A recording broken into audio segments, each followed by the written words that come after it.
Hello guys, welcome to ASHA vlogs. ఈ మాఘమాసంలో మా అమ్మ వాళ్ళ ఊర్లో రాములవారి కళ్యాణం అయితే జరుగుతుందండి.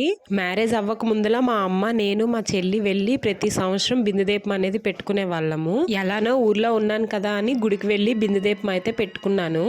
ఈ రాములవారి కళ్యాణం సందర్భంగా ఊర్లో అయితే 3 రోజులు జాతర జరుగుతుంది.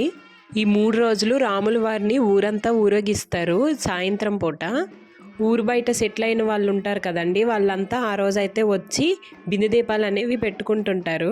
అలానే ఈ 3 రోజులు జాతరకి ఉంటారనమాట ఊర్లోనే. చిన్నప్పుడు యాత్ర అవుతుంది అని అంటే ఇంకా చాలండి, 3 రోజులు స్కూల్ సెలవు పెట్టేసి ఇంకా యాత్ర చుట్టూ తిరిగే వాళ్ళము. చుట్టుపక్క ఊర్లో ఉన్న వాళ్ళందరూ జాతరకి అయితే వస్తారు.